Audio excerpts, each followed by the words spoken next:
I've been feeling at times a little overwhelmed with panic, and I thought we could have a quiet talk about how to thrive through being overwhelmed with panic, or how to get through panic. Wouldn't it be great if we could just do that? Feel panic and then open up the rule book and go, paragraph 1, tick, panic be gone. Oh, if only. I have written some notes on what I'd like to say. I have read these notes and thought, gee whiz, if only it was as easy as how to write an article. Do you feel panic? I do. When I feel panic at times, I feel like I'm a rabbit in the impending lights of an oncoming car, and I can't move, and I feel fear. And the fear is almost bigger than the issue. The issue has become, in some ways, invisible because the fear just grows. Let's talk about panic. I've named this Overwhelmed by Panic. Discover these simple steps to reclaim control. Oh yes, so simple. Not. Let's have a look at it. In the last, I balance 2 jobs. So I answer the phone for Adrian's business. I create content on 2 channels. My new channel is having some definite teething problems because it's so hot in South Australia that it's melting my phone. So I'm struggling to get the videos recorded, and I really want to work on this second channel, so that is interesting. And I help my sister, I love helping my sister, understand things because she's got a level of brain damage, and she's such a wonderful person to me. And I've got animals here that have recently had an accident, so I check on them throughout the day. And I felt last night that rising feeling whoop, of panic, and then a family member rang me at 11:30 at night with their own issues, which I spoke about. And after the call, it was a beautiful night, stars out, I sat there in the quiet and thought, there must be a way we can objectify or use strategies to detach in some ways from panic. Not a cookie cutter method that's just silly, but a method that is realistic and allows for the human element within us. That human element where we are primal and susceptible to panic. Have you ever felt panic? Have you ever found yourself in the grips? You know, it's kind of like a gripping feeling physically. You feel like you are gripped in a horror movie. Your heart races, your palms sweat, and you feel gripped. It's in some ways a suffocating experience. So what do we do? What do you do when you feel that? I thought about what I do and what I particularly do recently. Recently, I try to be the eagle above, looking down upon the experience. I had a particular set of experiences which have affected me recently, and I've been chatting to my sister about how to negotiate through these issues. So one of the things I do is I write down on a piece of paper in 1 to 2 sentences, like keep it simple. I write down what the issue is, the event, the occurrence, so the fact, without any mumbo jumbo or juggling or jungling or grapevining of feelings and emotions. I write down the fact. Maybe it's loss, maybe it's frustration, just bang. Event, occurrence, relationship, whatever it is. Write it down, and then I put it on the table here. And I stand up. and I become the eagle, and I look down upon the piece of paper.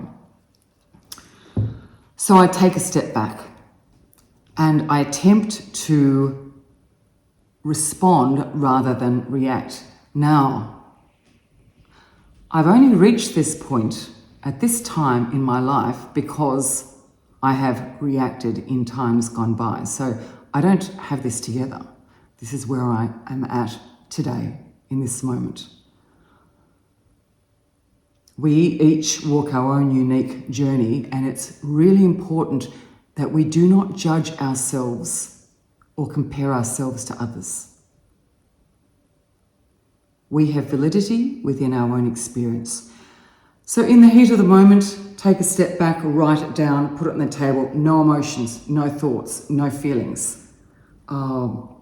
Yesterday, I found that my red apples turned blue on the tree. So a time, an event, and a happening. The red apples turned blue. Wouldn't that be funny? Pause and give yourself the space to breathe and think. So create that pregnant pause. Put it on the table, paper, handwrite, put it down, stand up, look down upon it. This is the event. And you say to yourself, this is the event, the occurrence, the happening. This event is separate to me. I stand away from the event, not only physically, but mindfully and consciously. I choose how, when, and if to become entangled in the event. Recognize your separation. So we're looking down on the event. I am the thinker. I choose what thoughts to place on that event. So you might want to go to the garden, get a pile of pebbles or leaves or something. And so you've got a handful of pebbles or a handful of leaves or a handful of whatever. And you stand over the piece of paper and you say, I'm the thinker. I have these thoughts. And you name a thought, whether it's a pebble or a leaf, and you put it on the piece of paper. I think this is unfair. I think this is stressful. I think this is unacceptable. I think lots of thoughts about this and weigh down the piece of paper. And then I feel, I believe, my opinion, and allow the paper to become covered. Then take a moment, breathe, and say to yourself, I am not this event.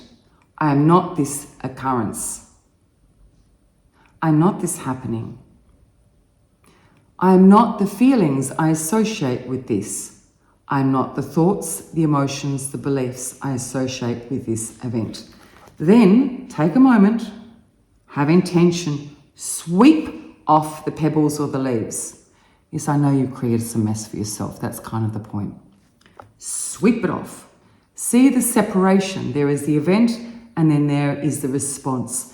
Sometimes our response can become the problem. Not always, but sometimes. It's important to create that pregnant pause, that reflection, and that time out, rather than become part of the jungle.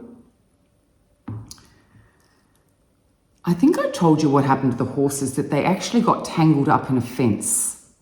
And we very quickly, when it happened, I was with a Gaz, somebody that transported the horses, and he said in a very calm voice, stop, don't move, don't move. And he said, oh, to the horse, like some magician. And the horses stood still. And he said, if you move, they could lose a leg, don't move. So I was like, in my mind, I thought, oh my goodness, I hope they don't move. But I listened to his instructions and I paused. Now, everything went okay. I'm not comfortable with the memory. It's not a great memory, but everything is okay.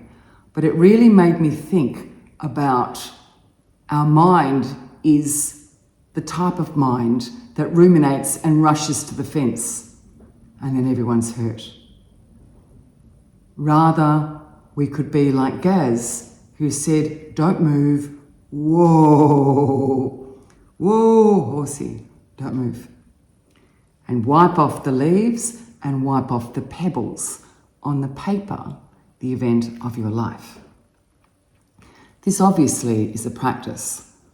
It's a practice I keep practicing because I get to a certain point and then I need to practice. I seem to have a propensity to thinking upon thought, upon thought, upon thought.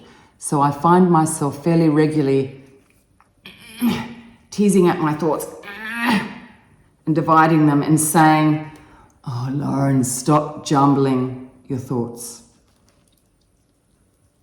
Detach and reflect. Now, as humans, we attach. Attachment in certain ways is healthy. It's important to also have the ability to detach. Know that we're attachment creatures. Know that we're social, but have the ability to step back and go, whoa, horsey. Meditation and mindfulness helps us detach. I was talking to Camille recently about practicing my ability to look down, and I do this, the writing, there's all this writing on this piece of paper. I write and then I step away, and look down upon it and understand that I'm the thinker, I'm the feeler, I'm the believer here. Sometimes these thoughts, feelings and beliefs get sticky and make the whole thing unclear. Finally, let's let go of the small stuff. We get so wrapped up in trivia because we're herd animals. We're tribal animals. We respond to feelings. So someone may have a particular thought about a particular group of people or person, and we are interested.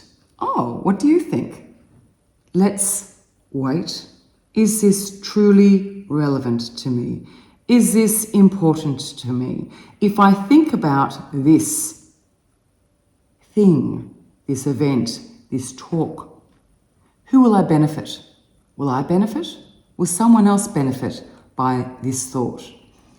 Like Marie Kondo, she said, does this item spark joy? If your thought does not spark joy, throw it out. So just like Marie Kondo, decluttering her house, let's declutter our mind. Does this thought spark joy? Does this emotion spark joy? Within a point. I mean, sometimes when we care for our elders, it needs to be done. It doesn't spark joy and it needs to be done. That's benefiting somebody else. So that's a little bit different. Practice self-compassion and seek support. We always seek professional support. I'm a big one for getting that mirror into our lives where someone else can have a detached opinion. And practice self-compassion through the process. Do you get really hard on yourself? Do you think to yourself, I wish I could do better. I wish I could do this differently. Let's practice self-compassion. We are herd animals. We are prone to running into fences. We do need somebody sometimes to say, whoa, horsey. We are prone to panic. There is no cookie cutter response to panic. These are my ideas. They may work for you, they may not. You may take something out useful, you may reject it. We each have our unique path to walk in life. And just because somebody else thinks they would walk it differently doesn't mean we should do so. Our lens of seeing our life is complex. It's affected by socialization, our caregivers, intergenerational experience, trauma, other. So let's go easy on ourselves in the journey of life. Let's look down at panic and decide to brush it off the table. Or sometimes say, that's okay, Lauren, you felt some panic. Everything's okay. You are an animal at heart. Remember, we are each an animal and we are each a conscious self. And often the two meet, and it's important we are able to separate them, yet honour both sides of who we are. Overwhelmed by panic? Separate yourself, reflect, experience self-compassion, brush off the trivia, and look down upon the piece of paper, the events in your life with detachment.